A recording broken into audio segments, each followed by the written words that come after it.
Olá, boa noite a todos que estão entrando. Hoje, mais uma live da Editora Hércules. Nosso entrevistado de hoje é o Amilcar. Vocês vão adorar essa entrevista. Vai ter muito conteúdo, vai ter muitos assuntos abordados hoje. Nosso entrevistado de hoje, ele tem um currículo longo, um currículo extenso. Já trabalhou em vários lugares, em vários países.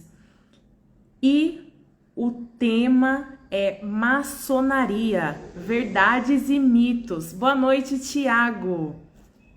Boa noite, Eide.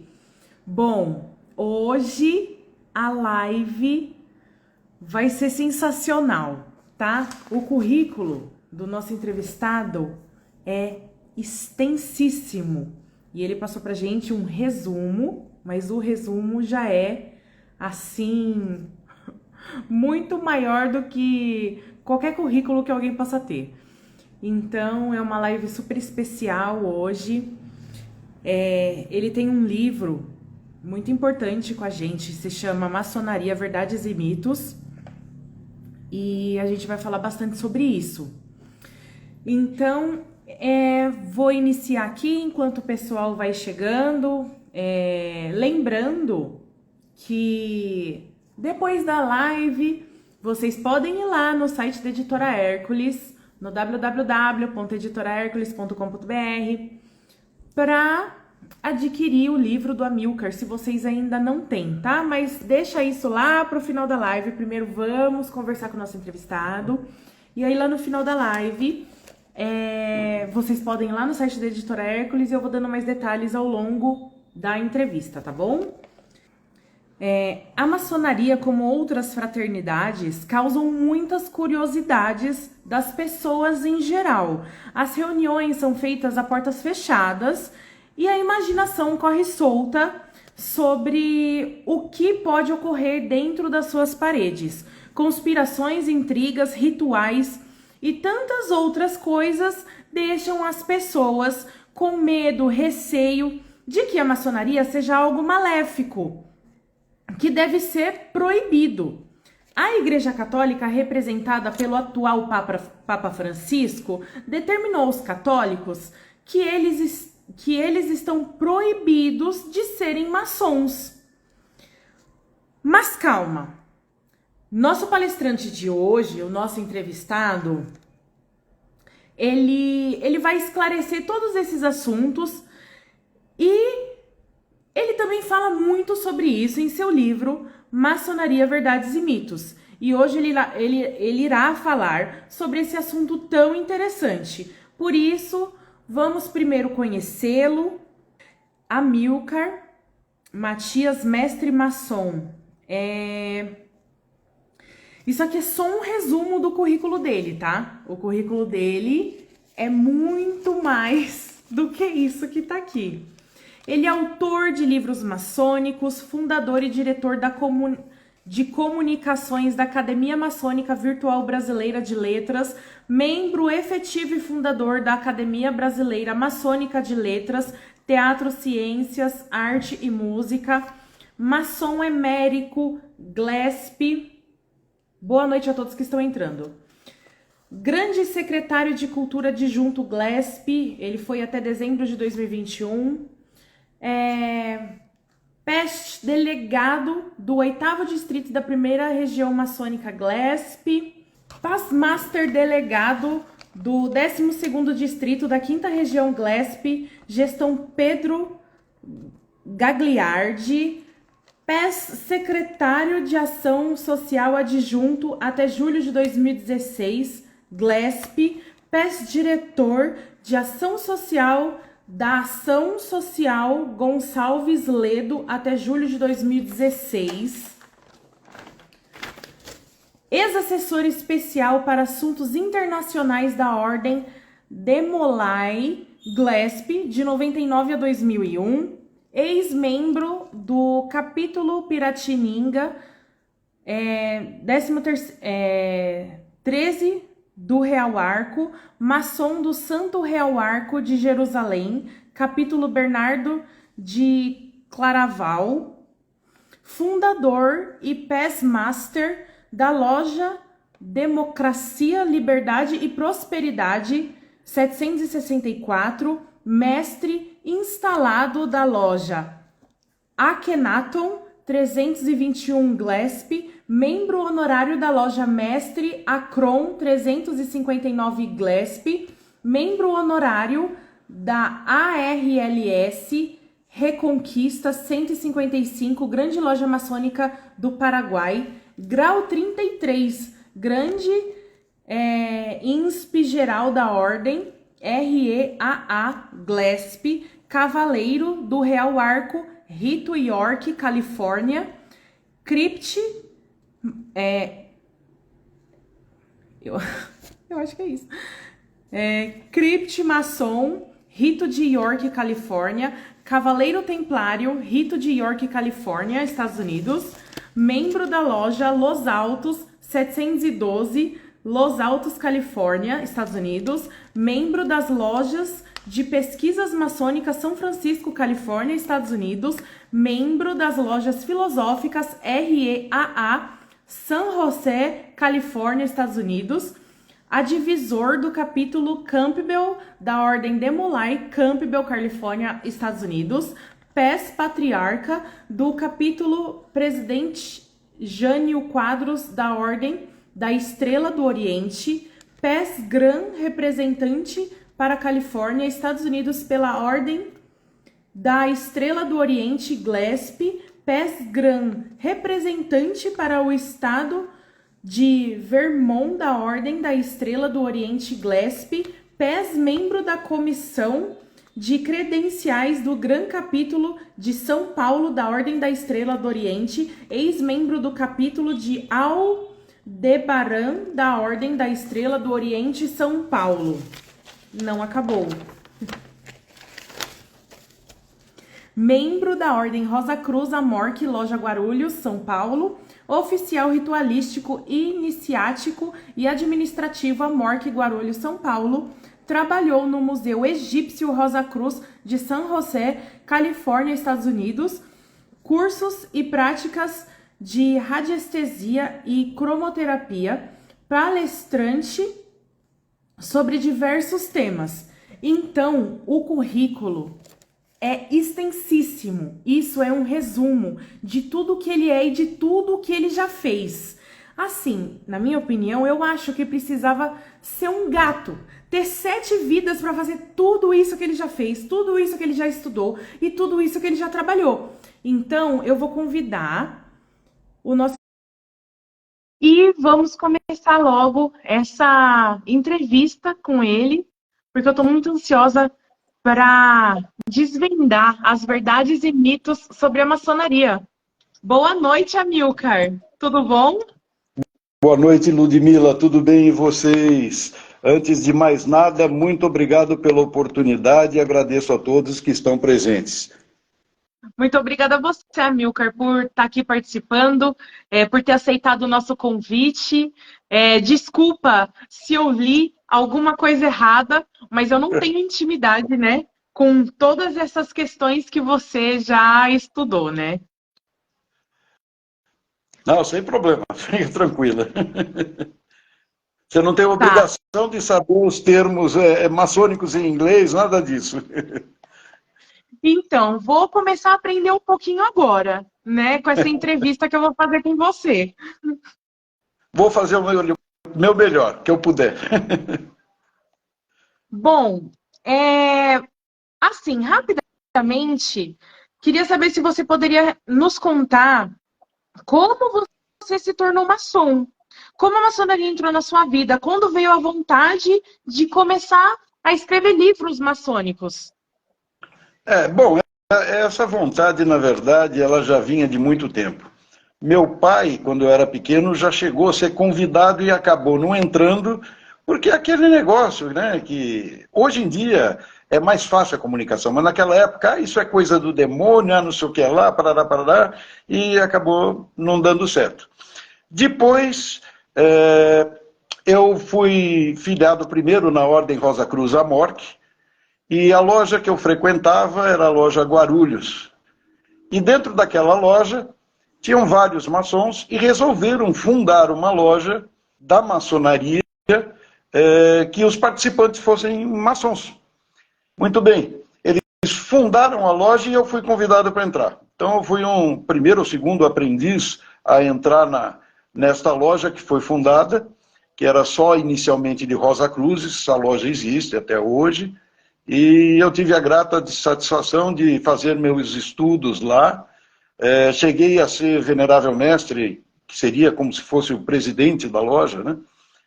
A primeira vez foi lá também, e é uma loja que até hoje eu gosto muito dela, né? E como eu sempre tive esse desejo pelo estudo e objetivando me melhorar como pessoa, ajudar a incentivar minha vida por caminhos certos, por valores, né?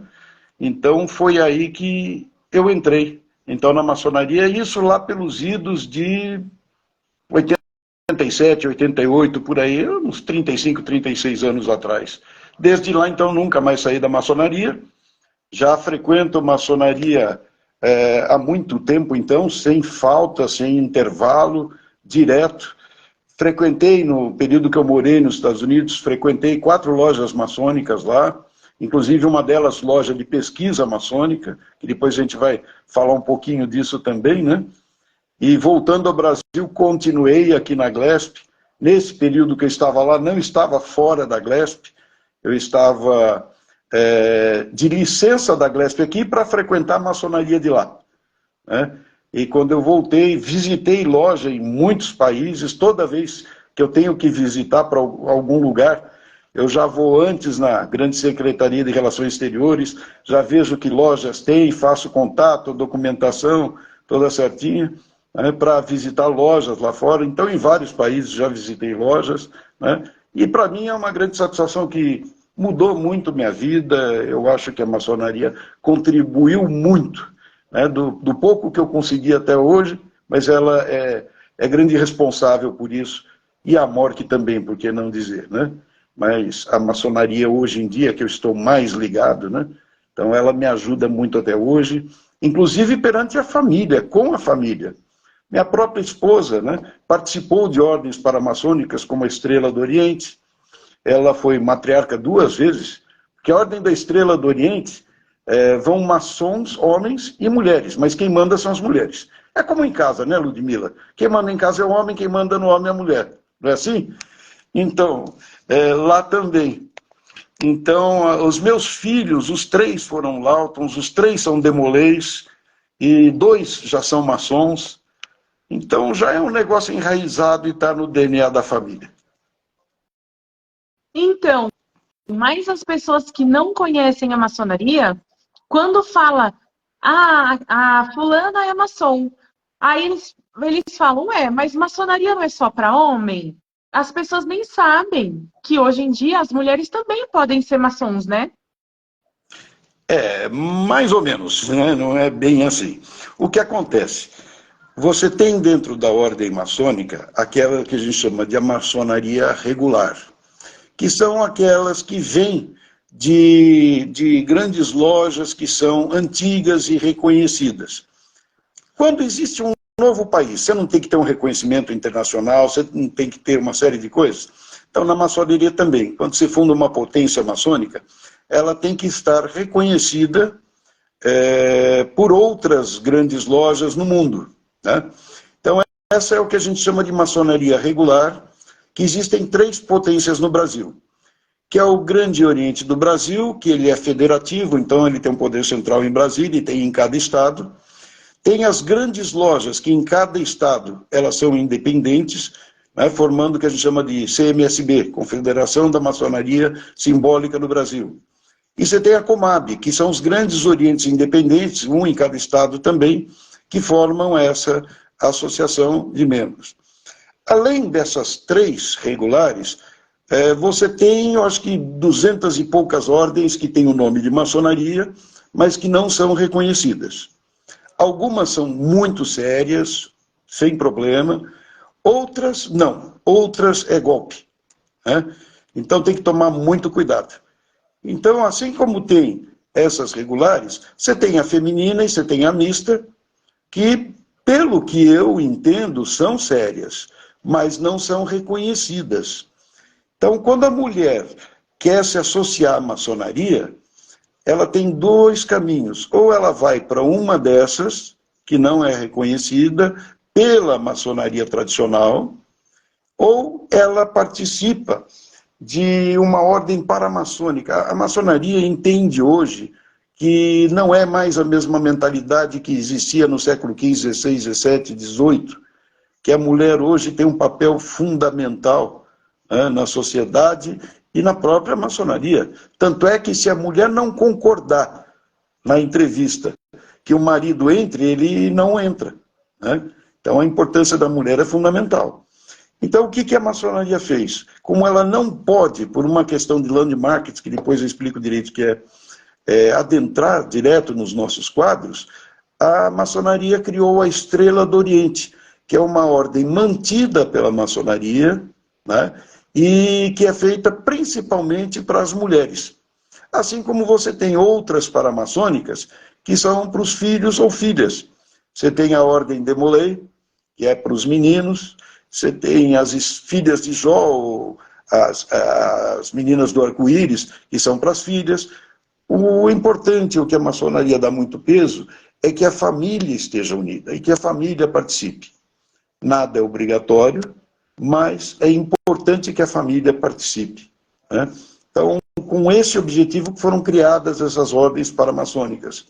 Vocês viram no meu currículo que eu também participo das ordens paramaçônicas, né, da Estrela do Oriente, e como os meus filhos eram demolês, eu e minha esposa participamos muito também da ordem Demolay, né, porque o objetivo é o crescimento em família, né? Ninguém interfere na sua liberdade individual. A maçonaria não vai chegar na sua casa falando que você tem que fazer isso, você tem que fazer aquilo. Ela respeita o indivíduo, respeita a família, mas ela procura incentivar que a filosofia maçônica, os ensinamentos de vida sejam passados para toda a família. É um incentivo que a gente faz. Sim, eu entendi. Eu tenho, assim, uma pergunta bem básica para quem é bem leigo e quer entender bem do começo. O que é maçonaria?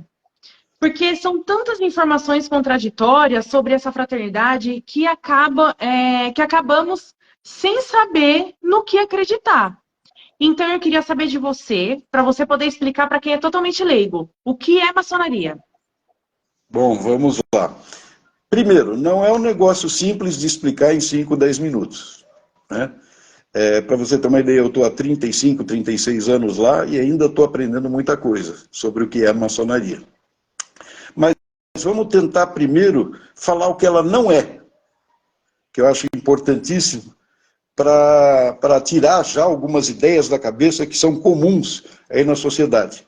E até digo, se mais tarde for aberto a perguntas, podem perguntar o que quiser, porque não vai nos ofender. Né? Mas, assim, a maçonaria, primeiro, ela não é uma religião, não é uma seita, né? Não é um clube de ajuda mútua. Você vai entrar na maçonaria, você não vai ter benefício financeiro nenhum, só vai gastar, porque a maçonaria não produz nada. E se ela não produz nenhum produto de venda, ela não tem receita.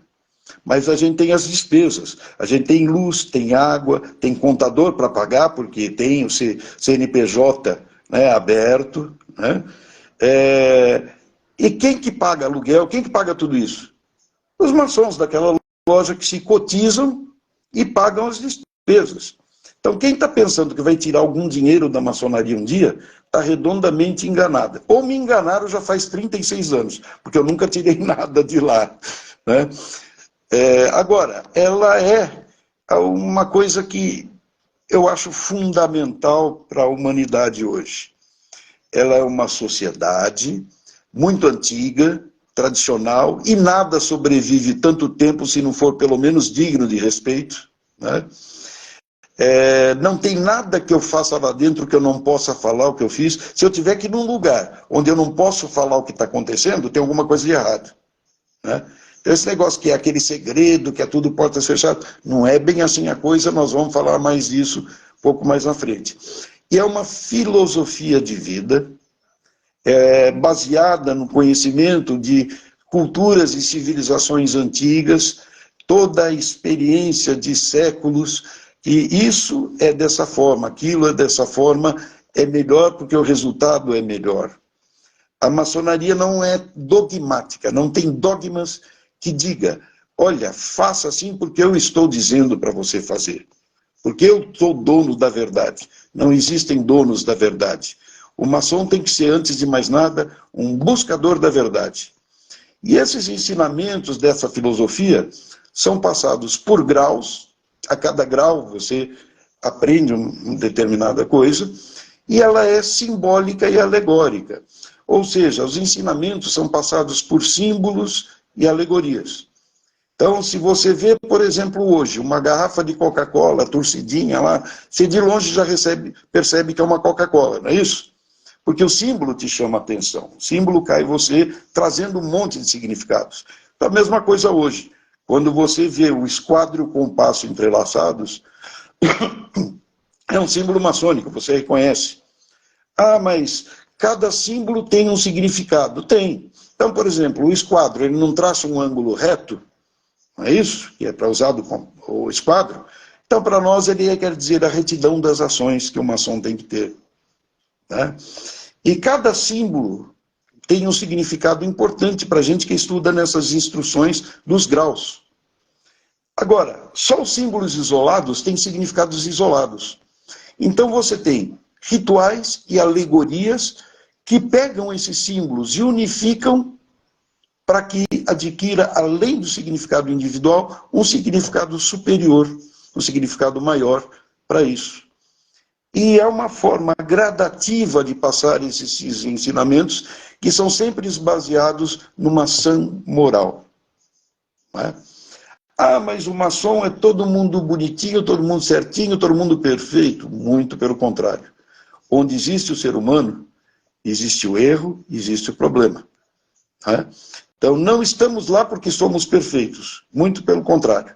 Nós estamos lá porque nós buscamos nos aperfeiçoar como ser humano.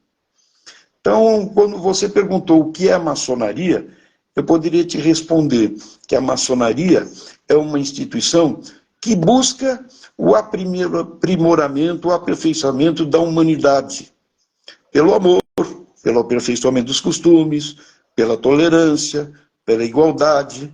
Né? Você lembra da tríade, né? Liberdade, igualdade, fraternidade, que é muito hoje presente na maçonaria. Né?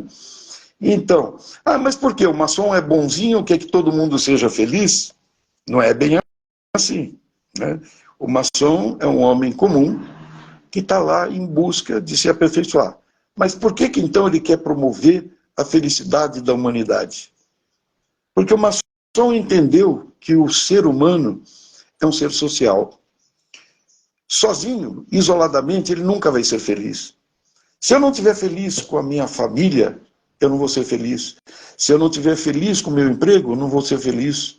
Se eu não estiver feliz com o meu círculo social, com os meus amigos, eu não vou ser feliz. Então a minha felicidade depende dos outros. Certo? Então, se eu ajudar a tornar a sociedade melhor e mais feliz, eu vou ser mais feliz. Por isso que o maçom se diz que ele é um construtor social.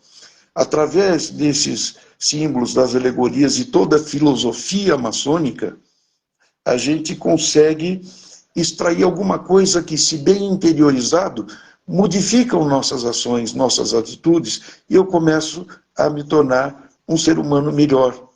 E pelo meu exemplo, eu vou então ajudar a humanidade também a evoluir. A maçonaria você não pode olhar num aspecto unicamente filosófico.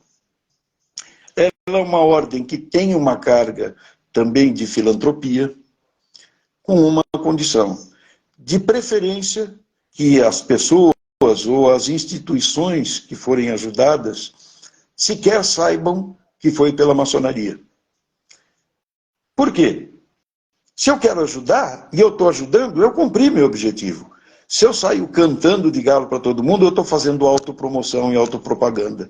E não é esse o objetivo. Então, a filantropia é uma coisa que ela tem que fazer parte no dia a dia do maçom, mas não é uma regra de constituição em algumas potências, em outras é. Em algumas obediências maçônicas, em outras é. Né? E a maçonaria também, além de tudo, ela é uma escola de cidadania fantástica. Porque as coisas são de uma forma ritualística. Então, por exemplo, eu estou em loja e tem um assunto que é muito polêmico. E eu levanto esse assunto. E eu falo minha opinião. Passou a minha vez de falar, vem a vez do outro falar. Aí o outro levanta e dá sua opinião totalmente contrária à minha. Em vez de virar o bate-boca, né, não, cada um tem sua hora de falar. Então eu vou com o sapo na garganta, né, com as perninhas para fora, às vezes assim, mas eu vou pensar naquilo na próxima sessão, quando eu for falar, eu não vou falar mais pelo calor do momento, eu vou falar com base no entendimento, na pesquisa, no que eu estudei do assunto. E o objetivo é que entender que os contrários são construtivos. Se todo mundo pensasse da mesma forma, não haveria a mesma evolução. Se você tem uma opinião contrária à minha, eu posso não concordar, mas eu tenho que defender até a morte o direito de você expor sua opinião. Por quê? Nenhum de nós, cada um de nós tem uma formação diferente. Você teve uma família diferente da minha, com valores que muitas vezes têm um peso maior ou menor de acordo com a sua criação. Você teve uma formação educacional diferente. Então você enxerga ângulos da fotografia que eu não consigo enxergar pela minha informação. E vice-versa.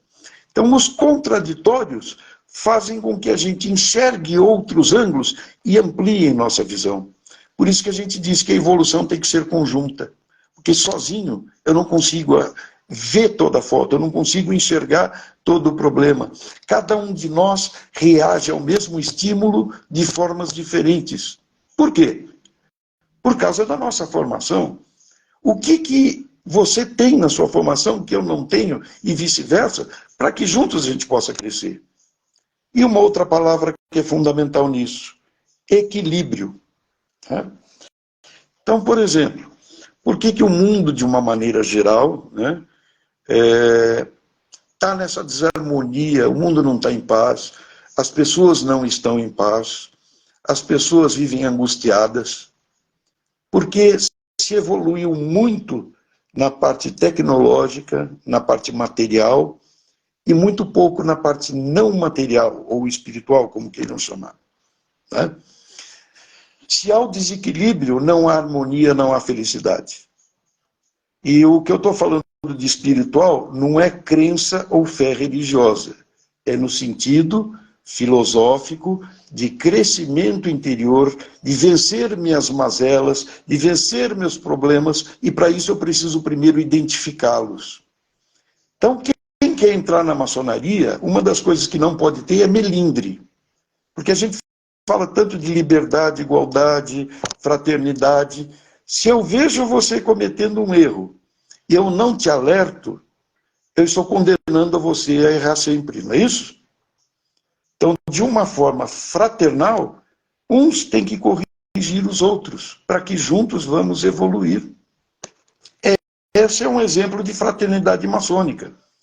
Então, se eu sou maçom e tem uma pessoa que eu enxergue como um trampolim para a minha evolução material, e eu vou chegar para ela e pedir para que faça alguma coisa que não seria o adequado, eu estou faltando com o meu princípio, com o meu juramento, né, de ser justo e direito. Tudo que a gente jura lá, a gente jura que vai tratar tudo na melhor das possibilidades de uma maneira justa e direita.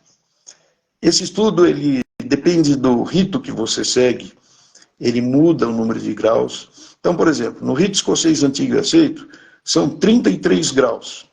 Você tem os 3 primeiros graus, que isso é para todos os ritos, que são os básicos, que a gente chama de maçonaria simbólica, e você tem do 4 ao 33, que são os graus superiores, onde o objetivo é que você passe por praticamente todos os ângulos do conhecimento humano. Mas não com profundidade, que é impossível, né? mas que te desperte uma atenção, te desperte um desejo de conhecer um assunto e você vai buscar, você vai procurar. O maçom tem que perguntar o porquê das coisas. Se você não pergunta o porquê, você nunca vai buscar a coisa certa e sempre vai acreditar em alguém que pode ou não estar certo. Quem lidera a minha vida sou eu. Se eu disser que eu posso ou que eu não posso alguma coisa, de qualquer jeito eu estou certo. Então, a gente tem que ter muita atenção nisso e aprender com os acertos e com os erros, nossos e dos outros.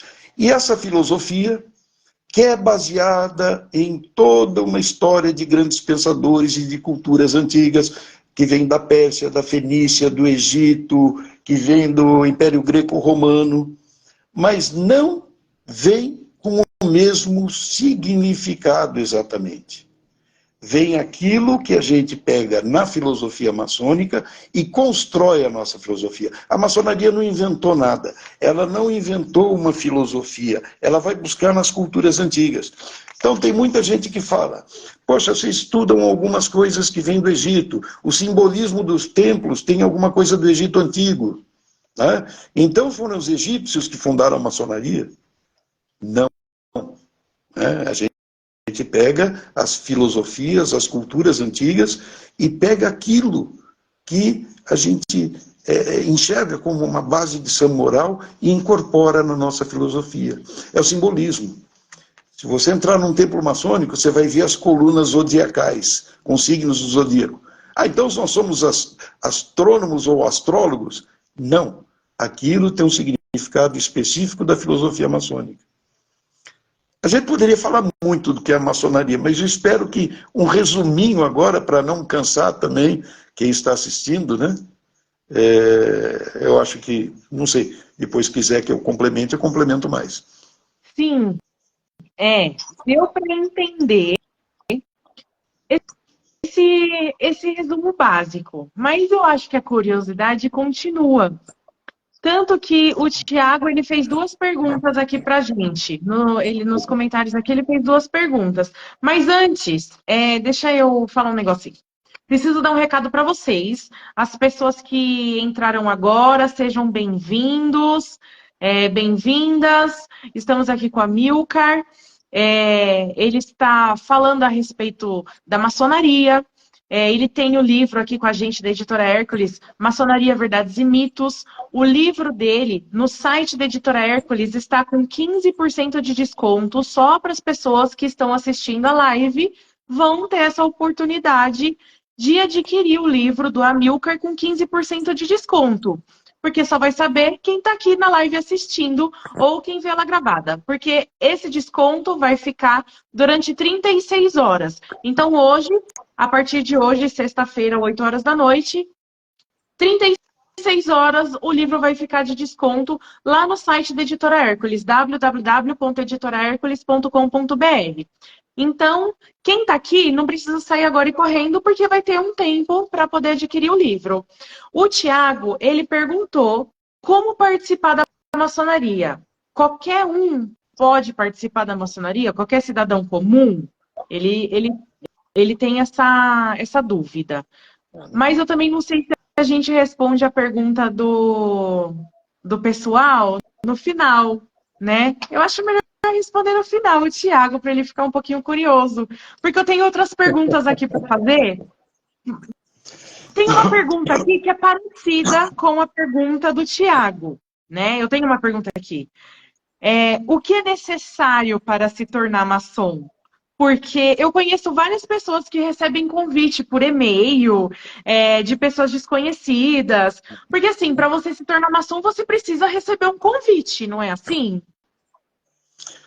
Eu acho que essas são duas perguntas curtinhas, talvez dê para até a gente já dar uma primeira resposta, né? Primeiro, todo convite que alguém receber pela internet, esquece, porque a probabilidade de ser um golpe é muito grande. A maçonaria regular, as 3 potências maçônicas que eu comentei, não fazem, em hipótese nenhuma, convites pela internet. Você se torna maçom, primeiro, qualquer pessoa pode ser, nós temos grandes empresários, pessoas de sucesso, e nós temos um soldado da Polícia Militar, nós temos, né, sem desmerecer nada, porque lá dentro não existe essa preocupação com status social, né, com, sabe, religião, com crença, fé, não é nada disso. Então, Né? Amilcar, só falando mais um negocinho, aproveitando que você está falando sobre isso. Porque falam que maçonaria é só para homens brancos e ricos, né? Então parece que não é para qualquer um, parece que é só para homens brancos e ricos. Você precisa ser homem, precisa ser branco e precisa ser rico. Então você pode desvendar esse mito aí e trazer a verdade, já que a gente está falando sobre maçonaria, verdades e mitos, né? Não, isso é uma falácia muito grande, né? Primeiro, a maçonaria tradicional, regular, como eu falei, ela é feita para homens, mas tem as paramaçônicas onde a mulher pode entrar. Não é só de brancos. Existem lojas que são de negros. Nos Estados Unidos, você tem a Prince Hall, que é uma ordem maçônica feita só por negros, né? Você tem lojas aqui em São Paulo, como, por exemplo, uma loja que eu costumo frequentar sempre, chamada Quilombo dos Palmares, né? Que é uma loja onde tem muitos negros. E são meus irmãos, e eu sou irmão deles da mesma forma. Né? E rico, olha, quem me conhece sabe, está muito, muito longe disso. Né? Se é alguma coisa que eu não tenho é dinheiro, viu, Ludmila? Até gostaria de ter, não tenho nada contra o dinheiro, não. Mas não tem nada disso. É lógico, você tem, como eu falei, as despesas da loja que são rateadas entre os participantes, membros daquela loja. Isso te dá uma despesinha mensal. Você tem que ter condições de arcar com essa despesa, que não é grande, mas se você tiver condições de arcar com isso, não há problema. E para ser maçom, você precisa ser o que a gente chama, né, de livre e de bons costumes, né? E esse livre aí, imagina a amplitude que tem isso. Né? De bons costumes também.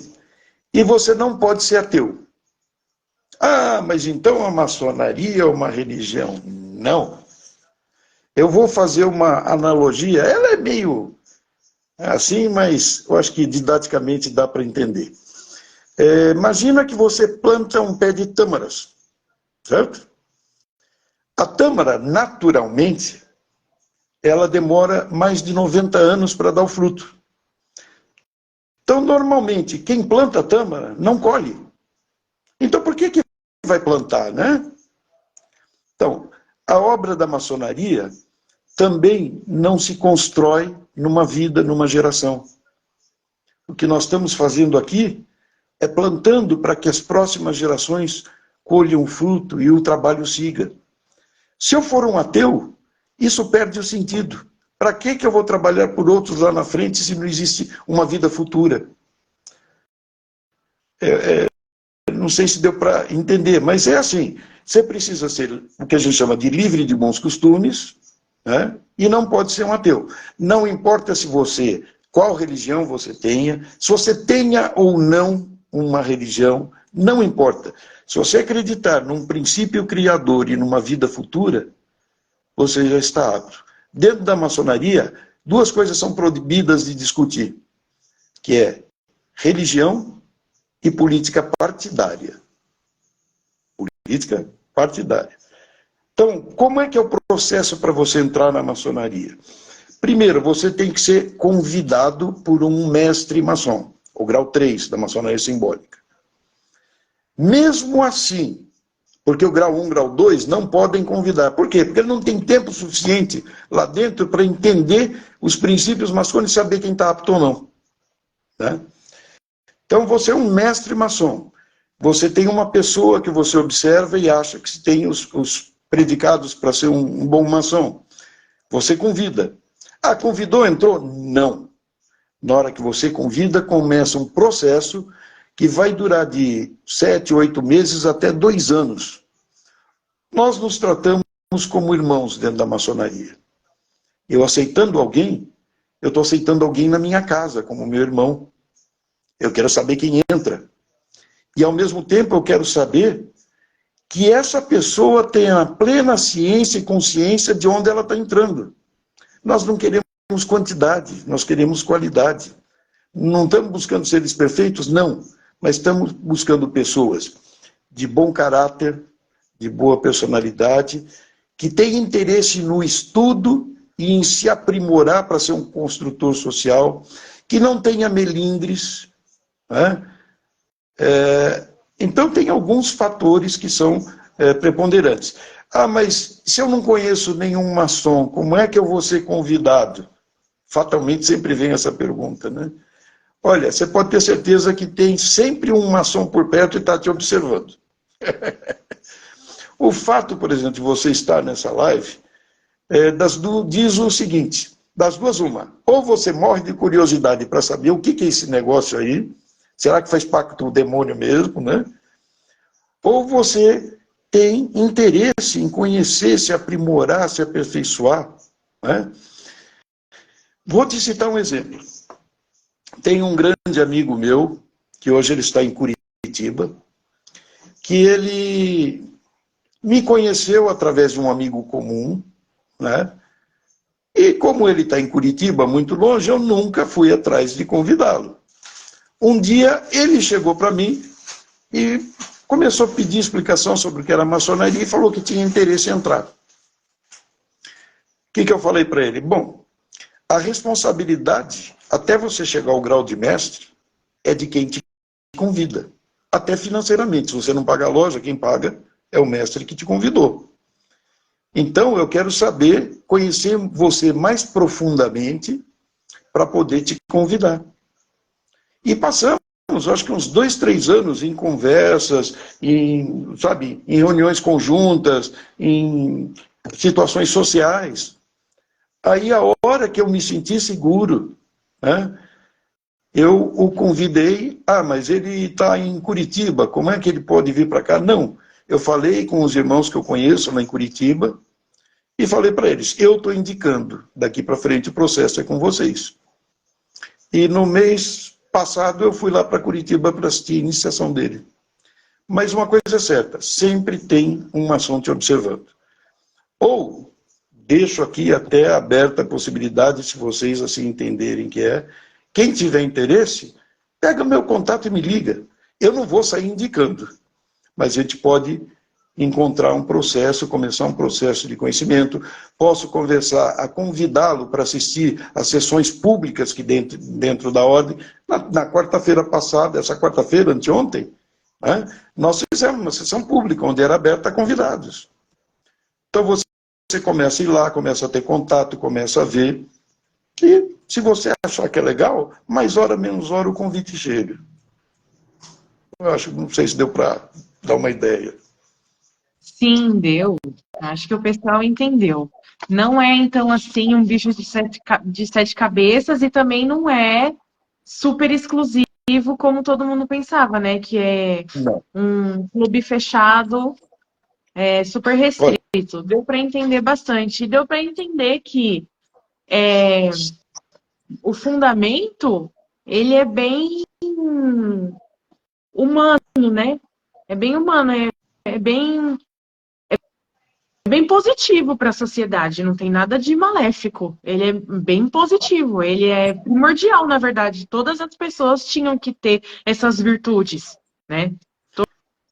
Todas as pessoas, dentro de casa, a gente tinha que aprender a ter essas virtudes nas nossas famílias, né? Mas, enfim, deu para entender sim. tem E só um detalhe que seria bom colocar, é que é o seguinte, não é porque uma pessoa é honesta, é digna, é respeitosa, isso, aquilo, que ela vai ser um bom maçom. Ela precisa que o perfil pessoal combine com o estudo, com a dedicação, com uma série de fatores que tem lá. Então tem amigos que são muito amigos, que eu gosto muito, mas que eu não indico, porque o perfil deles não é compatível. Tem outros, como aconteceu com um tio da minha esposa, que eu convidei, ele gostou, ele aceitou, mas na entrevista a esposa ficou meio assim, achou que ele não devia entrar. Ele não entra. A mulher é que manda. é, então aí ele perdeu a oportunidade, né? Enfim, Entendeu? tem umas pessoas que estão enviando uma mensagem aqui, né? Ó, o Mazocato, ele quer saber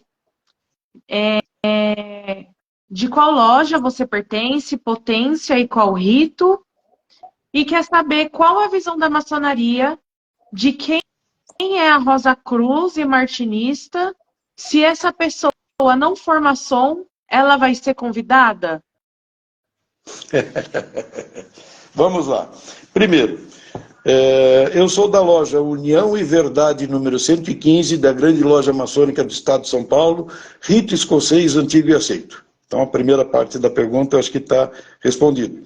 Embora também eu tenha laços com a grande loja da Califórnia, jurisdição norte, da qual fiz parte já de 4 lojas, e também sou membro honorário de uma loja no Paraguai, né?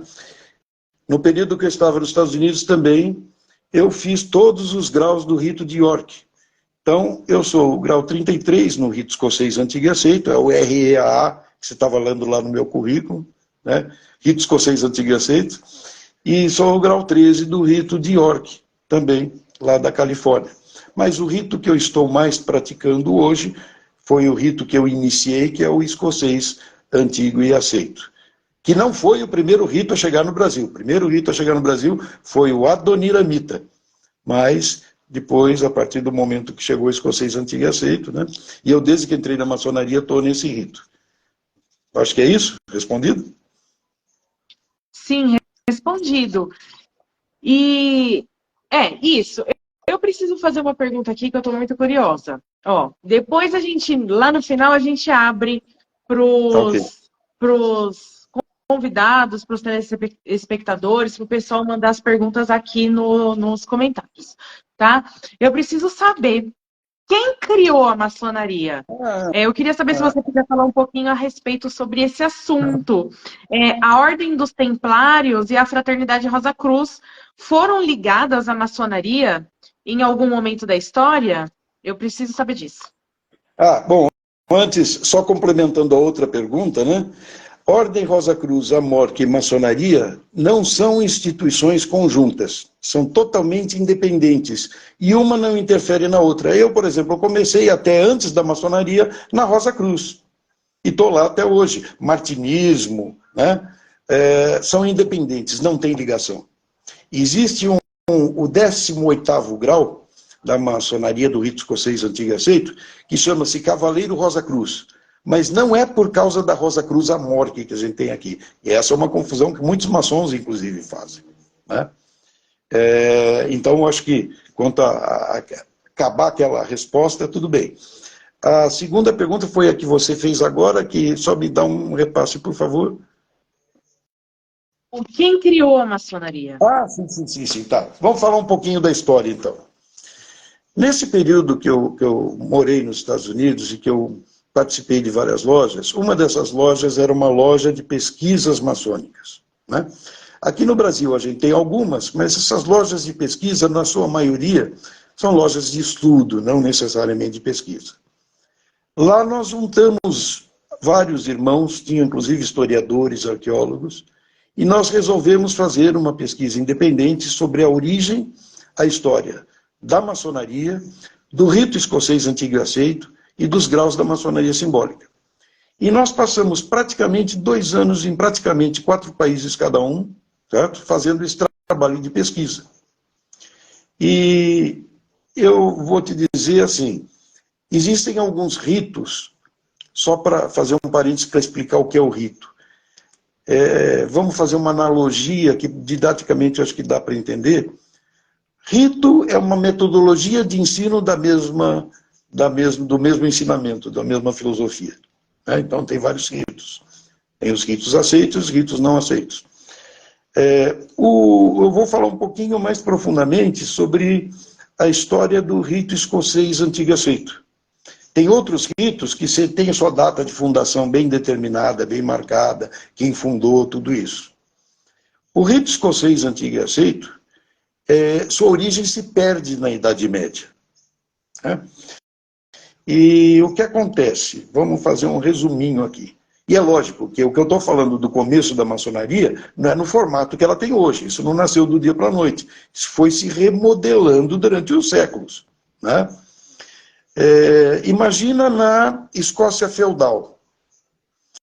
Então você tinha o senhor feudal e ninguém tinha direito a sair daquele feudo. E como é que as coisas aconteciam no feudo? Eram por guildas. Então você tinha a guilda dos agricultores, que plantavam o que no feudo se comia, a guilda dos ferreiros, que faziam todo o trabalho em metais, né? E você tinha a guilda dos pedreiros. Maçom em francês quer dizer pedreiro, né? Trabalhador na pedra macia, né? Então o que acontece? Tudo que se construía no feudo, castelos, estradas, fortificações, casas, igrejas, eram os maçons que detinham o conhecimento da construção. Só que esses maçons, eles eram dualistas, esses dessas guildas. Quer dizer o quê? Que eles acreditavam que o ser humano não é só o corpo físico material. Ele tem uma parte material e uma parte não material. Então, quando eles construíam, por exemplo, uma igreja, eles diziam que, além da construção física, eles estavam erigindo uma obra ao grande arquiteto do universo, ao Deus.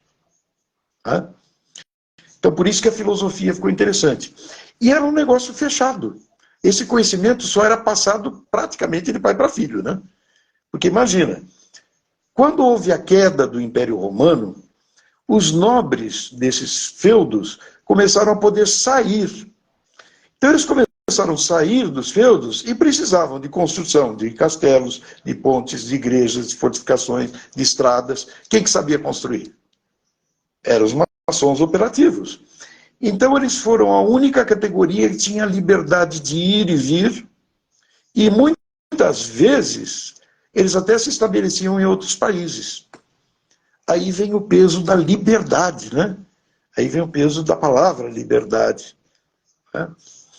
Então, o que aconteceu? Esses maçons, eles foram saindo, foram construindo. Tanto é que grandes construções da humanidade tem lá a chancela dos maçons operativos, né?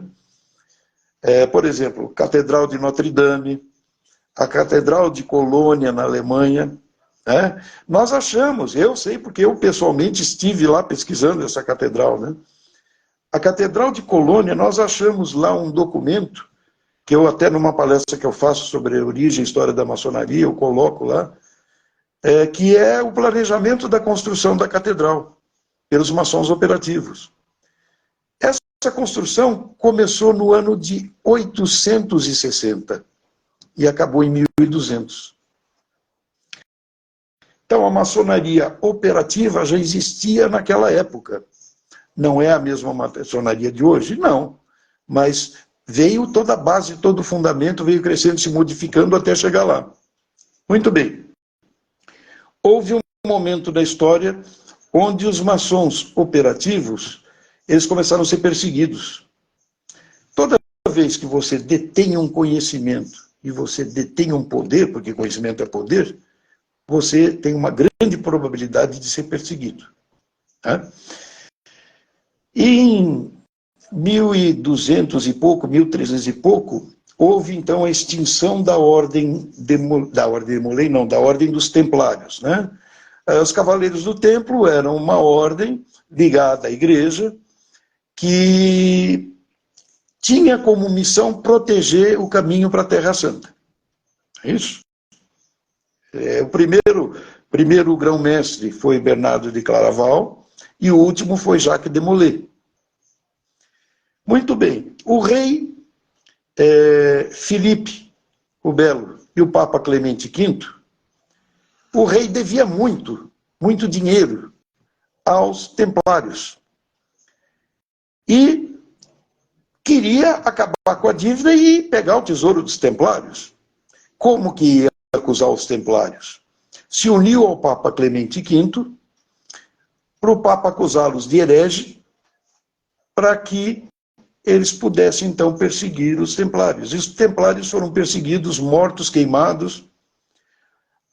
alguns templários que fugiram, como os maçons também estavam sendo perseguidos, houve um rei que deu guarida a eles. Já existia esse rei dando guarida aos maçons, e quando os templários, então, foram perseguidos, ele juntou, fundiu os templários a essa ordem, que inicialmente se chamava Ordem do Cardo, tem toda uma história para chegar nisso, que era em benefício dos maçons e depois também dos templários, porque eles, estando sob a guarida de um rei, eles podiam sobreviver e continuar, né? Agora, quando você mistura duas culturas, o que acontece? Uma pega coisas da outra. Não que os templários fundaram a maçonaria, que ela já existia. Mas hoje, nos nossos ritos, nós temos coisas que vêm dos templários, porque houve essa fusão. Assim como existia uma outra ordem, que era uma ordem chamada de Eredon, que foi montada nos Hébridas, porque os nobres, eles faziam aquele caminho para visitar a Terra Santa e começaram a vir a ordem dos templários e admirá-la, né? Então eles, quando voltavam à Europa, queriam fundar ordens semelhantes. E fundaram nos Hébridas uma ordem que chamava Eredon. Eredon é uma palavra composta que quer dizer hieros e domo, casa santa, né? Então, essa ordem de Eredon depois foi incorporada na ordem do Cardo, que depois foi incorporada a essa ordem dos maçons livres e aceitos. Então, mais uma mistura. Por isso que o rito escocês antigo e aceito também tem muito na sua ritualística da ordem de Eredon, né? Então, houve essa fusão com outras ordens e foi crescendo o desenvolvimento da maçonaria nesse sentido. Até que ela se tornou não mais de ofício, mas sim especulativa. Existe um registro escrito, a loja mais antiga em atividade no mundo é a loja Edimburgo número 1, conhecida como Mary Chapel, né? Aí eu vou deixar uma pulguinha atrás da orelha de vocês. Como uma ordem que é tão machista, então, assim, a primeira loja mais antiga tem o nome de Mary. E aí, uma mulher. Quem é essa Mary? Né? E por que Mary Chapel? Tem toda uma história aí que, se a gente for entrar nela, vai virar noite, né? Mas o primeiro registro de um maçom especulativo está datado de 1600, do ano de 1600, nessa loja. Com registro escrito, mas a gente já tem notícias anteriores que já estava especulativa a maçonaria. Até que em 1717, a grande loja, foi fundada a Grande Loja da Inglaterra. Aí sim, que deu uma cara maior ao que a gente tem hoje. Então, a Grande Loja da Inglaterra tem um mérito muito grande em dizer o seguinte: padronizei, instituí, coloquei leis, e agora os corpos têm uma identidade. Em poucas palavras, deu para resumir? Sim, deu para resumir. E a partir dessa história, deu para entender também por que que não tem como você ser ateu e ser convidado para participar da maçonaria e entrar para a maçonaria. A maçonaria começou com os construtores construindo uma igreja para o criador dos criadores, né? Eles eram criadores de coisas, estabelecimentos, casas, construções. E eles criaram um templo para o criador dos criadores. Então, assim, começou já com uma base. Daí não tem como Uma base você... dualista. Uma base dualista, uma base que não é só materialista, como muita gente acusa a maçonaria de ser uma instituição onde você vai entrar, você vai ficar rico, né? Não, a maçonaria não está preocupada, é lógico que a gente se preocupa também com a base material, claro, nós precisamos ter o equilíbrio entre as duas fases, mas o crescimento tem que ser em conjunto. Sim, e ainda depois, no meio do caminho, se cruzaram com os templários, que também tinham já uma ligação religiosa, assim. Então, tá na base deles, não tem como, então, uma... Porque eu acho, assim, é uma opinião minha, que o ateu, ele é um pouco egoísta, né? Assim, egocêntrico, né?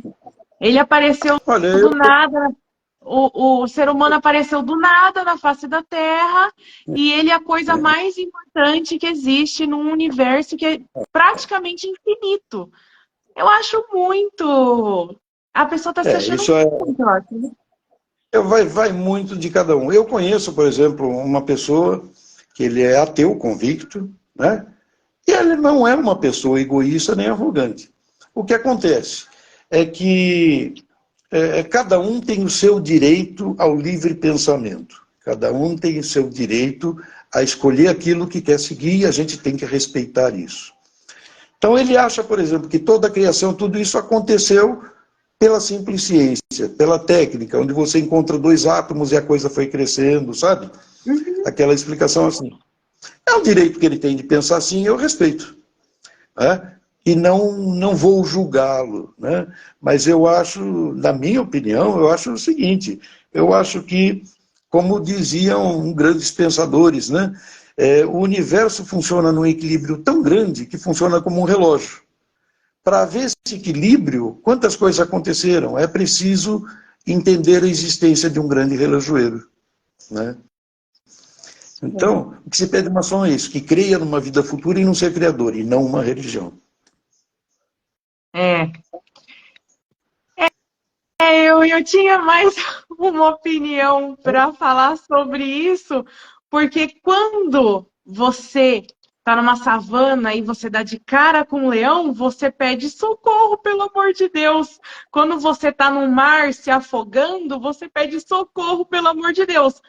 Aí Isso. você vira uma pessoa crente, uma pessoa que crê na hora, né?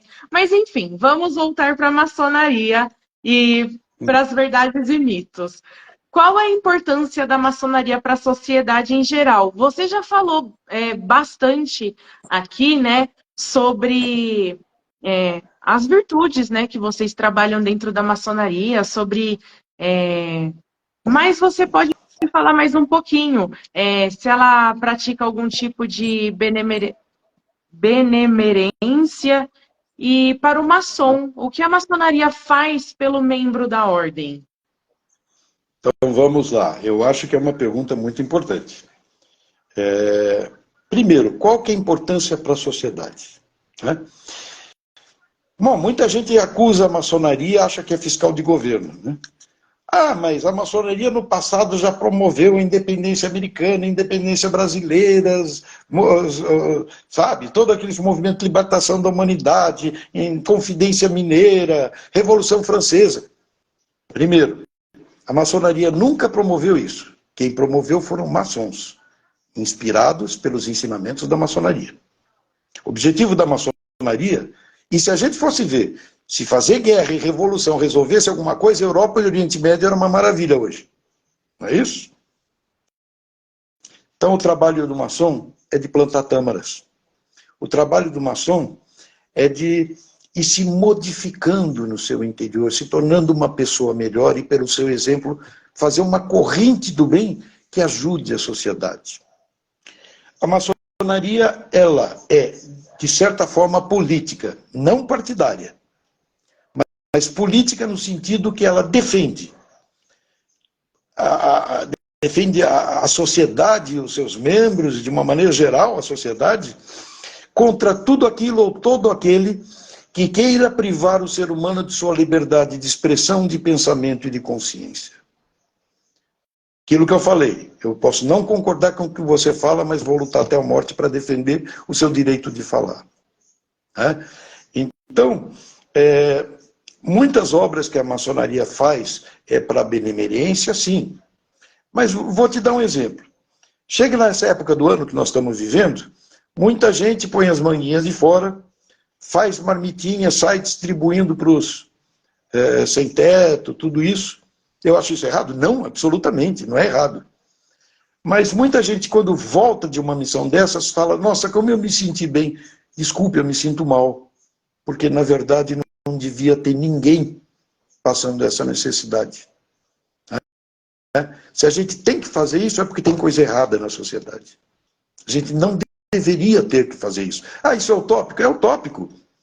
mas a gente tem que começar a trabalhar buscando esse tipo de coisa. Se a gente nunca começar, nós nunca vamos resolver. E não há coisa melhor que você estar num lugar onde você sabe que não tem corrupção, que você tem sua liberdade de expressão, de consciência, onde você tem sua liberdade para aprender e evoluir no seu trabalho e como pessoa. Este é o objetivo ideal que o maçom tem que ter. Ele tem que ser uma pessoa assim. Ah, então não existe maçom corrupto? Existe. Onde existe o ser humano, existe o erro.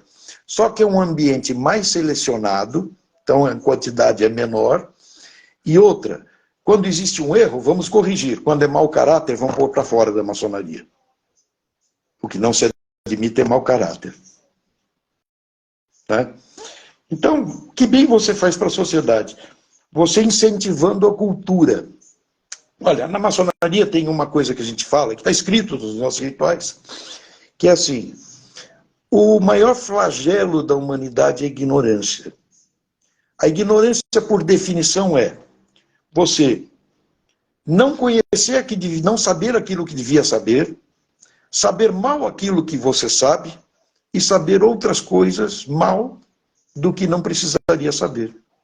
E a ignorância é a mãe de todos os vícios, de todos os erros, de todas as mazelas, todos os defeitos. Então você combater a ignorância é você tirar os vícios, os preconceitos e os erros e colocar no lugar a honra, a virtude e a bondade. Você se modificar, lapidar sua pedra bruta, tirar as arestas, para que essa pedra fique polida e sirva para a construção da sociedade. Então, o que ela faz pela sociedade é um trabalho de formiguinha, que não se vê e nem é para ser visto. Porque quem quer fazer o bem não precisa fazer autopromoção para alimentar ego e vaidade. É assim que eu vejo, assim que eu enxergo. E a respeito dessa parte aí que você disse do conhecimento, né? Tem até a passagem bíblica que Deus diz que meu povo perece por falta de conhecimento. Então, se as pessoas buscassem mais conhecimento, mais sabedoria, e que tem pessoas também que não têm a oportunidade. Então, assim, quem tem a oportunidade tem o dever de passar o conhecimento para frente, de passar essa sabedoria para frente, né? Porque é a única coisa que vai poder ajudar o outro de verdade. Porque o prato de comida vai ajudar a pessoa ali naquela hora, naquele momento. No outro dia, ela vai estar com fome em tudo de novo.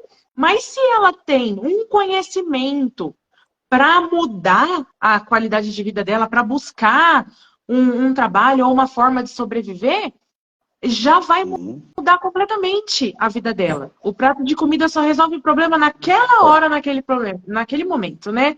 Então, o conhecimento, a sabedoria é algo que você tem, que ninguém tira de você, mas que você pode ajudar muitas outras pessoas passando ele para frente, né?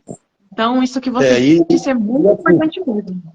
E eu vou dar um outro exemplo, porque o conhecimento que a gente está acabando de falar aqui, dá a impressão que é aquele conhecimento mais esotérico, mais místico, e não é, é toda a forma de conhecimento. Então, por exemplo, quantos se formam advogados durante um ano?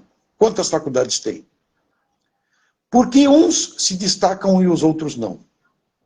Todos tiveram a mesma informação, o mesmo conhecimento, não é isso? Sempre numa empresa, você tem sempre um cara que a turma fala, ó, esse conhece muito, esse é o bom. Você sabe realmente o quanto ele conhece? Quem sabe medir isso? Então, esse conhecimento, ele passa não só por um conhecimento pessoal, entre aspas, espiritual, mas também técnico, mas é basicamente o seguinte, cada um de nós é uma pessoa diferente. Se você pegar suas 10 últimas gerações, você vai ver que foram aproximadamente 4.000 pessoas para formar o que você é hoje.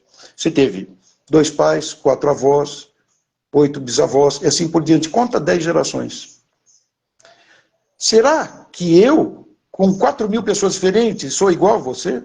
Você acha que eu não tenho nenhum diferencial e você não tem um diferencial em relação a mim? Agora, o conhecimento passa por eu me conhecer, eu saber meus diferenciais e meus pontos fracos, planejar minha vida e mostrar meus diferenciais, certo? E aprimorar meus pontos fracos. Quem substituiu um Mozart? Quem substituiu Einstein? Quem substituiu, sabe, todo esse pessoal? Então esse negócio que não existe pessoa insubstituível, desculpa a palavra, mas é bullshit, né? Todo mundo tem sua característica pessoal que é insubstituível. E esse cara da firma que todo mundo fala, ele conhece mais, será que ele conhece mais mesmo ou ele faz melhor uso das suas características? Será que eu também não posso fazer isso? Quem vai medir o que eu sei e o que eu não sei? Minhas atitudes. São o que eu chamo de landmarks da vida, né? É aquela plantinha que você vai pondo nas as suas atitudes durante a vida e que vão determinar quem você é. E aquele negócio que eu volto a dizer, se eu disser que posso ou que eu não posso, de qualquer jeito eu estou certo. É? Tem um escritor inglês radicado nos Estados Unidos, que ele falava sobre o casulo. Né? Imagina que você tem a larva da borboleta dentro do casulo. Tudo que ela conhece da vida é o casulo. É isso? Se ela um dia não sair do casulo, para ela o mundo é aquele. Só que quando ela rompe o casulo, olha o mundo que ela encontra. Será que na nossa cabeça nós temos alguns casulos também? E quem nos ajuda a quebrar isso pela nossa educação tradicional? Ninguém. Na maçonaria se aprende a ver isso. Se aprende a romper esse casulo. Isso é uma das grandes coisas que a maçonaria faz. Então, Amilcar, se a maçonaria, ela é tudo isso que você está falando, né? Pelo que eu estou vendo, muitos pontos positivos. Até agora eu não vi nada de negativo a respeito do que a gente ouve falar muitas coisas por aí de negativo, né? Eu estou vendo aqui muitos pontos positivos. E se é desse jeito, por que que o Papa, então, proibiu os católicos de serem maçons? Eu tinha certeza que isso ia vir. Né? Bom, primeiro, aquilo que eu falei, não é porque é maçom que é bonzinho, que é anjinho, que é... Não, tem também seus pontos falhos. Né? A maçonaria, a filosofia maçônica, ela é muito boa. Os homens nem tanto. Né? Sempre assim. E o que acontece? Todo conhecimento é poder. Certo? E o poder, muitas vezes, ele cega as pessoas. Assim como cega maçons, cega qualquer um. Agora, esse negócio do Papa aí, vamos entrar nesse assunto agora. Primeiro, não é um negócio novo. Essa proibição já existe, ó, desde o Concílio Vaticano II. Certo? Desde o Concílio Vaticano II. Eu vou até deixar aqui, eu acho que eu até passei para você, um livro onde ele fala das razões pela qual a igreja não quer a maçonaria, né? Não quer seus fiéis sendo maçons, não é isso? E também o que a maçonaria responde a respeito disso. Só quero, antes de comentar o caso, citar duas coisas. Primeiro, eu não sou porta-voz e não tenho procuração da maçonaria para falar em nome dela. Certo? Então eu falo do que eu estudei, do que eu conheço e de minha opinião. Não reflitam isso como opinião da maçonaria. Pode até ser que coincida, mas eu não tenho autorização para falar pela maçonaria. Falo por mim, ok? Segundo, eu fui criado dentro da Igreja Católica. Eu sou batizado, crismado, casado, meus filhos batizados. Passei minha juventude toda dentro de movimentos da igreja. Depois de casado, frequentava movimentos da igreja. Boa parte da minha formação eu devo à Igreja Católica. Eu gosto da Igreja Católica. Eu gosto dessa fé. Eu gosto dessa religião. mas o meu amor hoje está um pouquinho mal correspondido. Né? O que acontece? Recentemente saiu, né, essa publicação, porque um bispo chamado Julito Cortés, né? Ele é das Filipinas, ele tem um sobrenome maior. Ele, preocupado com o aumento contínuo de fiéis ligados à maçonaria, ele escreveu lá para Roma, né? E Roma tem o Discatério lá. O Discatério é um departamento, vamos dizer assim, da igreja com suas autoridades, com as pessoas responsáveis. Escreveu pedindo orientação de como queria fazer. Porque houve várias vezes houveram cartas, né, de papas e do próprio Discatério, né, condenando a maçonaria, e o último foi o João Paulo II, e esse bispo, então, ele perguntou o que ele devia fazer. E assim como o Ratzinger, que quando era cardeal também já condenava a maçonaria, o próprio Papa Francisco, certo? Mandou uma resposta para ele, que é de 13 de novembro de 2023, que estava assinada pelo prefeito do Vaticano, Vítor Fernandes, e com a aprovação do Papa Francisco, do Manguete, nas Filipinas, certo? E ele falou o seguinte, que esse assunto, inclusive, estava sendo discutido também na Conferência Episcopal das Filipinas, e onde o Papa Francisco ratificou, certo? Ratificou a última carta dessa que tinha sido do João Paulo II, dizendo que os fiéis que forem iniciados na maçonaria, mesmo que forem clérigos, estão em pecado grave, tal, isso, aquilo, aquele monte de coisa. Muito bem. Aí fala, mas por quê? Se a maçonaria não é exatamente todo esse bicho aí, né? Bom, vamos lá, gente. Eu não gosto de falar mal da igreja e não vou falar mal da igreja. Eu acho que cada um na sua. Né? Eu, em muitos pontos, eu defendo a igreja, né? Mas o que acontece é o seguinte, a maçonaria ela não é uma religião. Ela não é uma religião, mas também não é um simples clube de pessoas. Quando eu falei que aceita todas essas religiões, por exemplo, na minha loja hoje, nós temos um judeu, coronel, aposentado, do exército de Israel, já foi combatente, né? E nós temos também um muçulmano, praticante, na mesma loja. E além de irmãos, são ótimos amigos e se dão muito bem.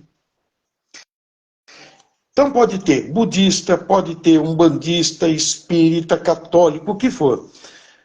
Para respeitar a todas as religiões, a maçonaria chama esse, entre aspas, Deus, de grande arquiteto do universo. Essa é uma das grandes queixas da Igreja Católica, que fala, vocês são relativistas, vocês não falam que o Deus de vocês é o mesmo Deus da Igreja Católica. Então vocês são relativistas, vocês estão aceitando de tudo. Isso é um dos motivos. Não estou entrando no mérito se é certo, se não é. Eu acho que tem esse livro que você pode até passar para a turma, né? Se você quiser conhecer um pouco mais do que por que a maçonaria não é uma religião, no meu livro, Maçonaria, Verdades e Mitos, eu explico bem lá também, certo? Existe uma vasta literatura, existem, se não me engano, são 9 motivos pelo qual a Igreja Católica já condena a maçonaria. Um dos motivos é por chamar de grande arquiteto do universo, por ser relativista, certo? Teve uma declaração de novembro de 83, certo? Que foi na véspera da publicação do novo Código de Direito Canônico, que substituiu aquele Código de 1917, né?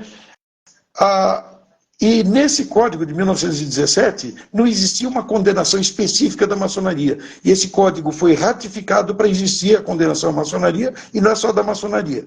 Foram outras instituições, outras igrejas. É aquele negócio, se você não é comigo, você é contra mim. Certo? Então, tem uma vasta literatura sobre isso. Né?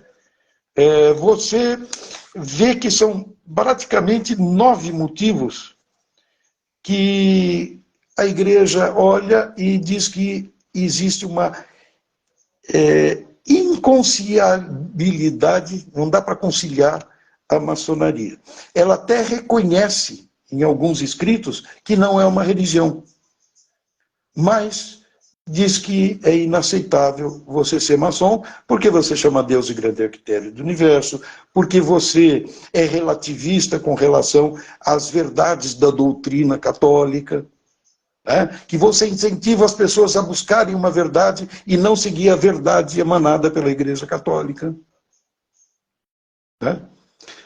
Veja, eu estou falando o que está escrito, não é opinião minha. Né?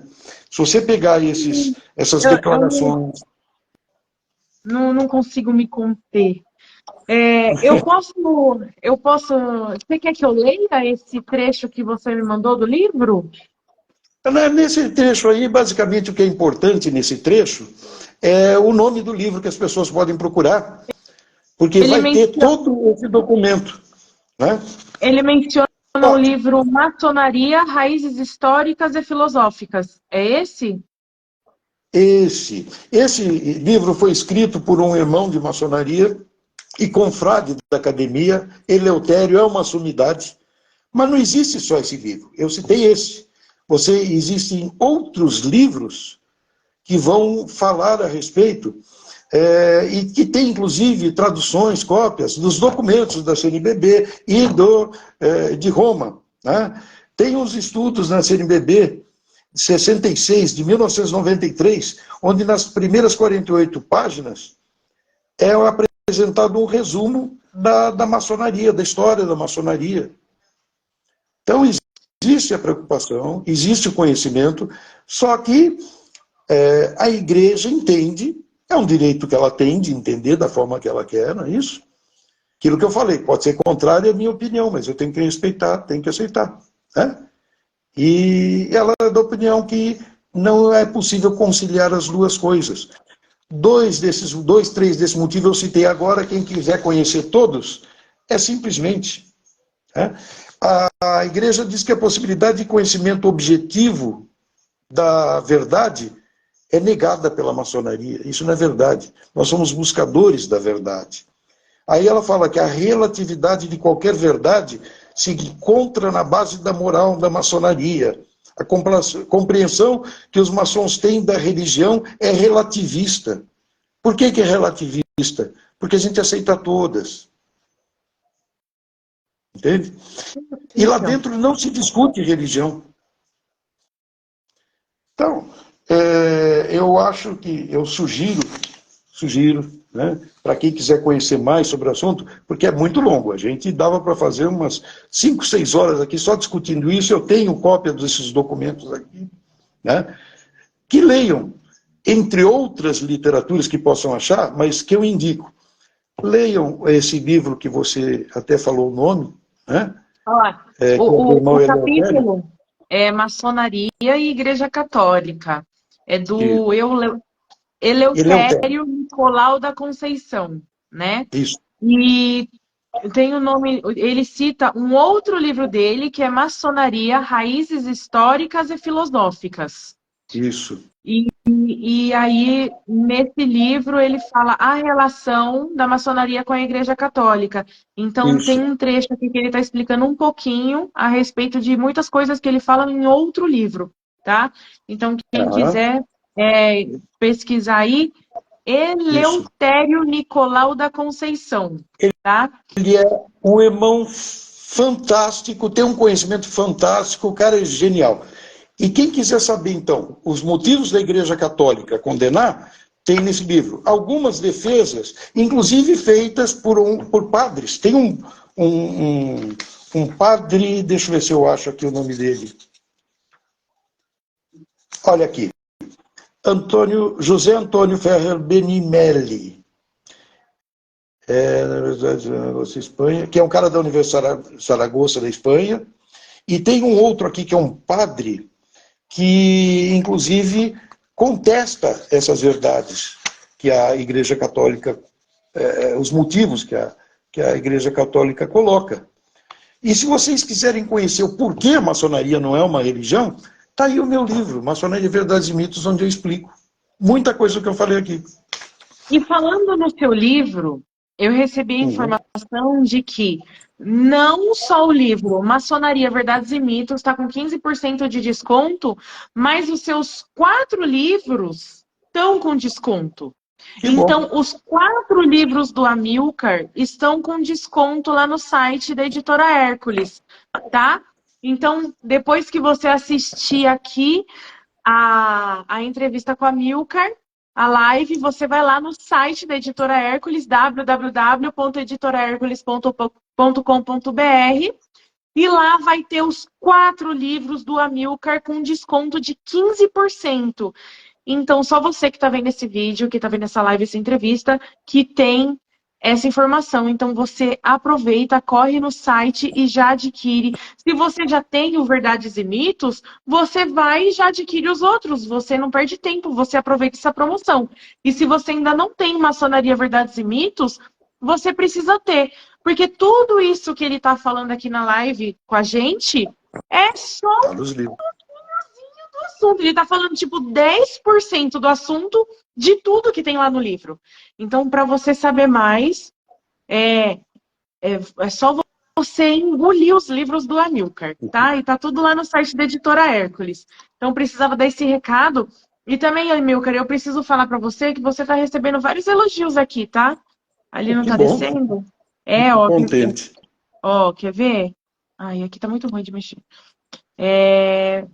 Cadê? Deixa eu ver o que eu acho aqui.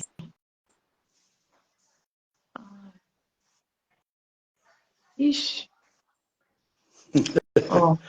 Não tem problema, depois você me manda. Eu fico muito contente com isso. Né?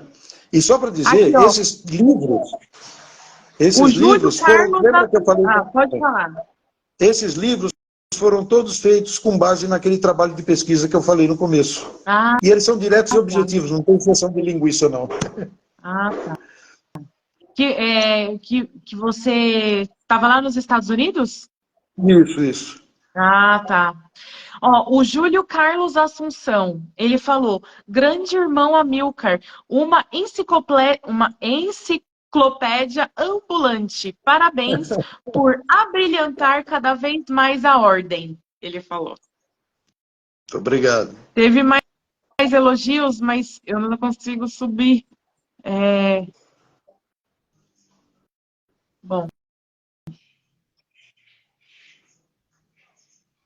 Bom, bateram as palmas para você, deram parabéns pela live.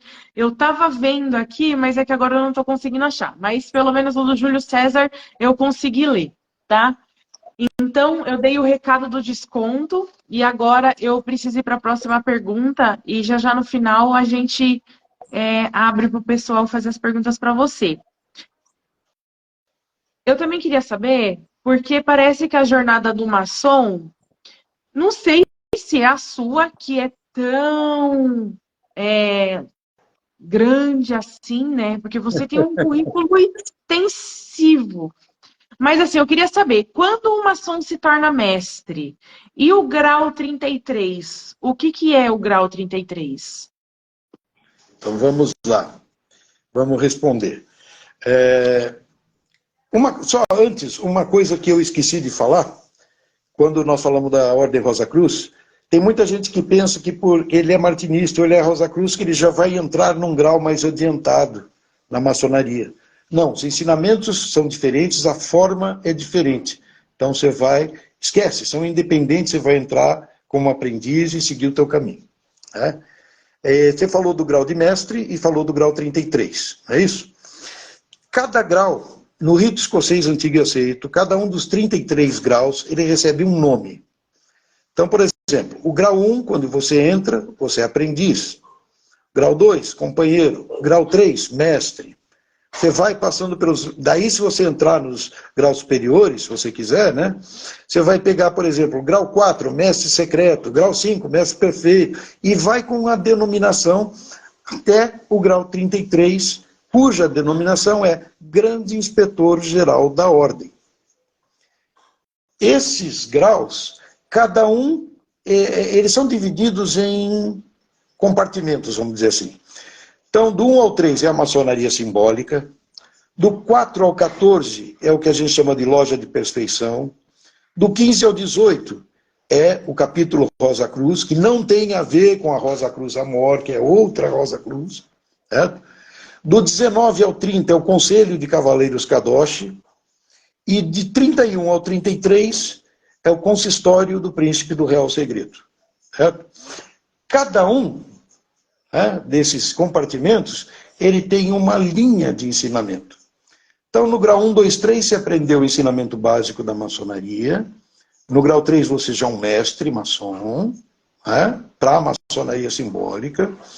No grau 4 até o 9, mais ou menos, você vai aperfeiçoar um pouquinho o que você aprendeu no grau 1, 2 e 3. Do 9 até o 14, que quando encerra a loja de perfeição, você vai começar a aperfeiçoar essa base de sã moral que você teve na maçonaria simbólica.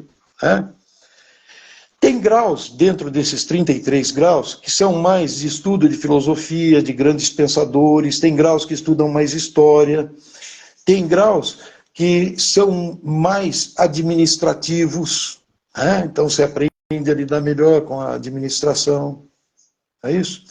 Então você procura passar por todas as áreas do conhecimento humano, sem aprofundar.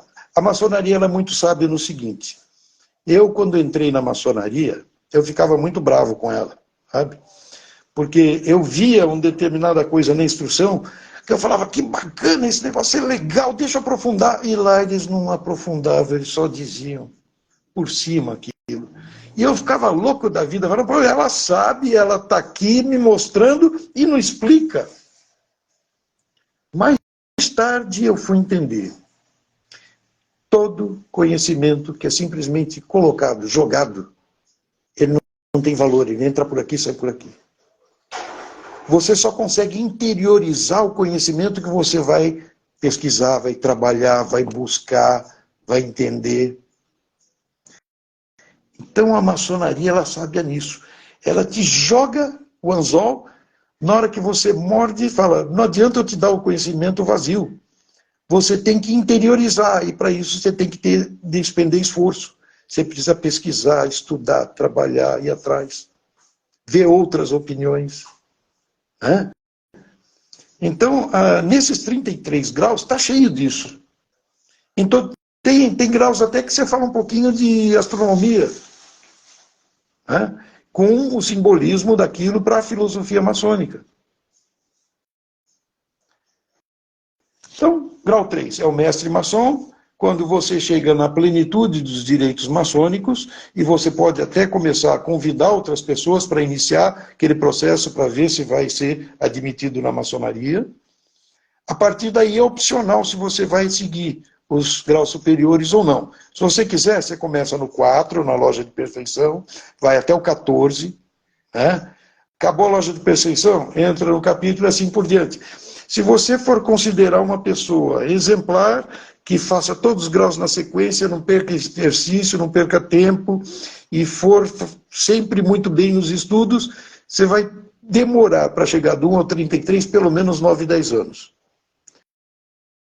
E a maçonaria, especialmente nos simbólicos, ela é assim. Não é simplesmente você estuda e pronto, está estudado. Você estudou uma instrução, você vai fazer um trabalho escrito sobre o que você entendeu, vai ler esse trabalho em loja, vai ser criticado. Se a loja achar que esse trabalho está ok, você passa para a próxima instrução. Se a loja achar que não está ok, você vai ter que repetir esse trabalho e aprender de novo. Quando você chega na última instrução daquele grau, a loja normalmente, muitas lojas fazem isso, fazem uma espécie de uma prova oral com você. Se ela provar, aí você vai fazer iniciação ao próximo grau. Então, quem não tem Quem não tem essa veia para estudo, para pesquisa, esquece, não entre na maçonaria. Você não vai se dar bem. É um pula-fogueira, hein? Joga o tema, jogou o tema. Você fica curioso, aí você corre atrás para saber. Aí você faz pesquisa, faz trabalho, prova oral, e eles ainda têm que aprovar. Isso. Agora, todo mundo lá está disposto a te ajudar. Você tem uma dificuldade numa pesquisa, num trabalho, num entendimento, todo mundo lá está para te ajudar. Mas, se você não estudar e não conhecer, não vai para frente.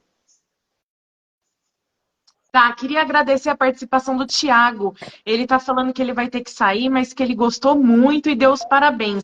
O Thiago tá aqui desde o começo da live, assistindo tudo. Ele fez vários comentários, mandou várias perguntas. Então, muito obrigado, Thiago, por você ter ficado aqui até agora com a gente, tá? Pessoal, começa a seguir a Editora Hércules. Quem ainda não segue, segue a Editora Hércules. Ó, o Instagram da Editora Hércules está aqui, o Instagram do Amilcar, do Amilcar também. Segue a gente, tá? Os livros dele, tá lá no site com desconto. E a gente vai partir já pro finalzinho, porque eu tenho a minha última pergunta aqui que eu gostaria de fazer. E aí depois, quem tiver perguntas, várias pessoas mandaram perguntas. Se eu conseguir subir, eu vou subir e vou fazer as perguntas que já estão aqui. Se não, vocês que ficaram, mandem as perguntas de novo para aparecer aqui embaixo, tá? Agora, por fim, eu gostaria que você deixasse uma mensagem para aqueles que desejam adentrar na ordem maçônica, e nós da Editora Hércules aconselhamos a aquisição do livro, que eu já falei aqui, né?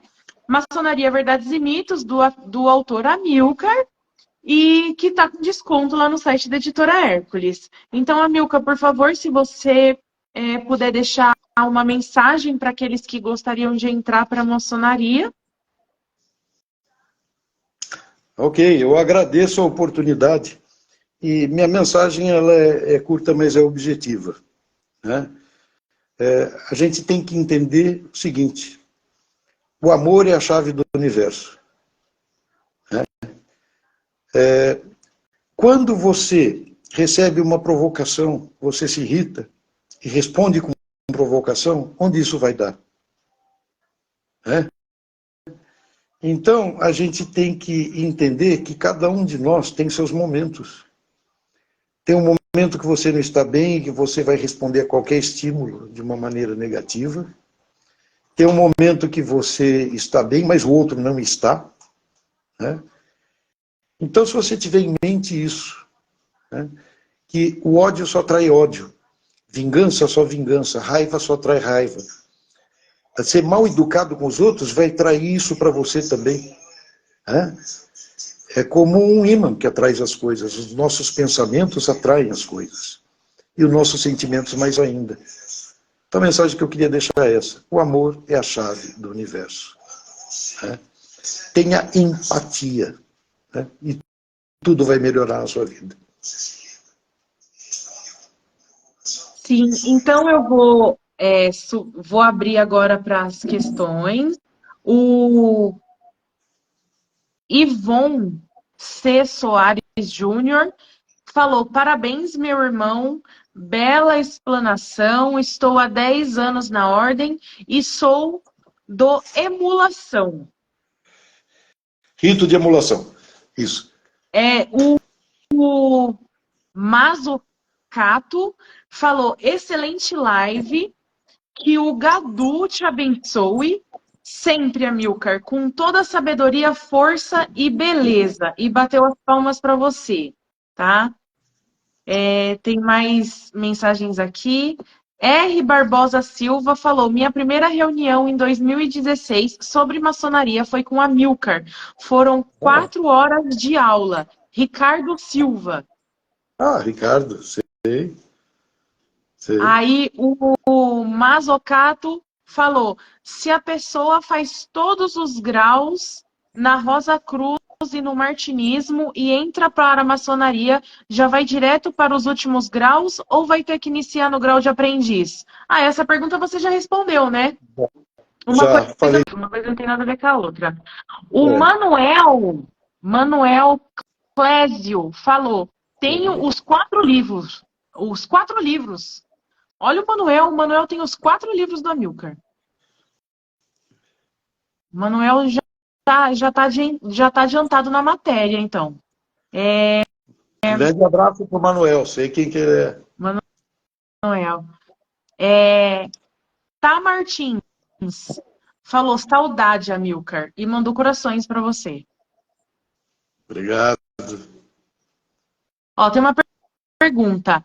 Se o Frater for artesão na Rosa Cruz e fez todos os graus... Ah, não, essa pergunta já foi. Eu acho que ele fez com outras Sim. palavras. Vai ter que iniciar, sim, do começo, porque uma coisa não tem nada a ver com a outra. Isso. O Júlio César mandou aquela pergunta, né? Falou que você é uma enciclopédia ambulante e te deu os parabéns. O João falou que você é grande. Deixa eu ver aqui. Só 1,70 m, mais nada. Ai, eu não consigo subir mais do que isso. Bom, se alguém tiver mais alguma pergunta, pode deixar aqui. Eu quero muito agradecer você, Amilcar. Você trouxe muito conteúdo, né, aqui para nossa live. Muitos anos de estudo, muitos anos de maçonaria, muito conhecimento que você trouxe de outros países, outras culturas, a história da maçonaria. Gostei muito de estar aqui com você. Tenho certeza de que as pessoas também gostaram muito de aprender. Por uma pessoa assim que é totalmente leiga de maçonaria, já deu para entender muita coisa, principalmente da história. Eu gostei muito de saber que os maçons, no meio do caminho, se cruzaram com os templários, porque sempre tem os comentários, né, das pessoas, e a gente nunca sabe o que a gente pode acreditar. E realmente, a partir dessa live aqui, a gente agora já sabe um pouco o que é verdade, o que é totalmente fantasioso. E quem quiser saber mais profundamente, é só adquirir o livro do Amilcar, Maçonaria, Verdades e Mitos, que está lá no site da Editora Hércules, com desconto de 15%. Não só o Maçonaria, Verdades e Mitos, mas os 4 livros do Amilcar. É só ir lá, www.editorahercules.com.br. Fernando, acabou de entrar, mas está acabando, Fernando. Você chegou tarde.